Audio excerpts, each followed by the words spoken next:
5-6 بندے بیٹھے تھے کسی جگہ.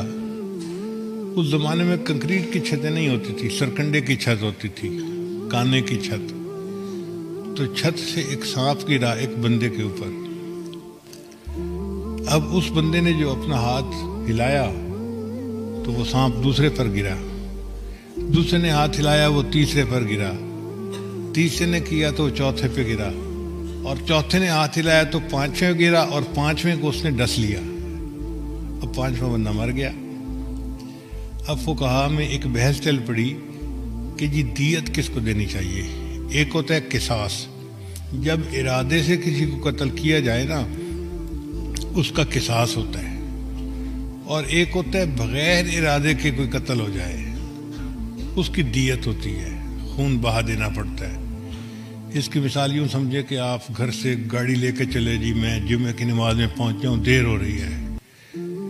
اب آپ گاڑی تیز چلا رہے تھے اور ادھر سے کوئی شکل موٹر والا آ رہا تھا، ایکسیڈنٹ ہو گیا اور بندہ مر گیا، تو اس کے قتل کی دیت ہوگی. چونکہ آپ اس کو مارنے کی نیت سے گھر سے نہیں چلے تھے، آپ تو جمعہ پڑھنے کے لیے چلے تھے، مگر ٹریفک کی وجہ سے بندہ مر گیا.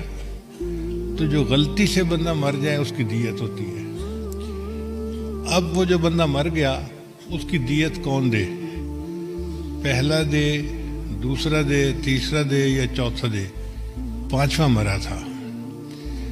اب کچھ علماء کچھ جواب دیتے، کچھ علماء کچھ جواب دیتے، تو بات دل کو نہیں ٹھکتی تھی.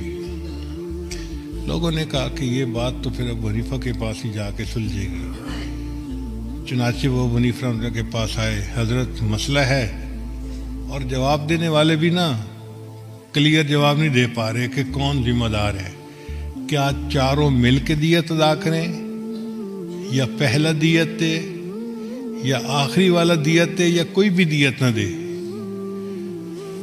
تو امام ابو حنیفہ رحمۃ اللہ نے بات کا کہا کہ اچھا اس کو ذرا یوں سمجھو کہ سانپ پہلے بندے کے اوپر گرا، اور پہلے بندے نے ہاتھ ہلایا تو وہ دوسرے کے اوپر گرا، اور دوسرے کو اس نے نہیں کاٹا، لہذا پہلا تو بری ذمہ ہو گیا نا.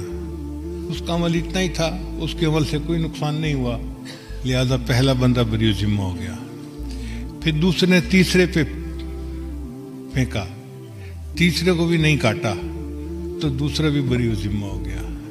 تیسرے نے چوتھے پہ پھینکا، چوتھے کو بھی نہیں کاٹا، چوتھا بھی بری ذمہ. پھر چوتھے نے 5ویں پہ پھینکا اور 5ویں کو کاٹ لیا.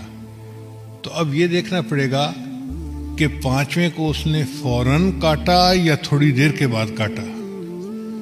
لوگوں نے کہا اس کا کیا فرق پڑتا ہے کہ فوراً کاٹا یا تھوڑی دیر کے بعد کاٹا؟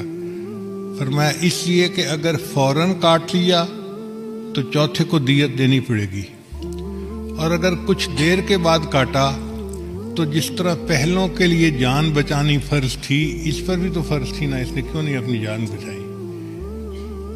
تو اگر کچھ دیر کے بعد کاٹا ہے تو پھر کسی کو بھی دیت نہیں دینی پڑے گی، یہ بندہ اپنی سستی کی وجہ سے مرا ہے. تو فقہا نے کہا کہ ہاں اب بات کلیئر ہو گئی، سمجھ آ گئی کہ کس کا عمل کہاں تک تھا اور اس کا اصل حل کیا تھا.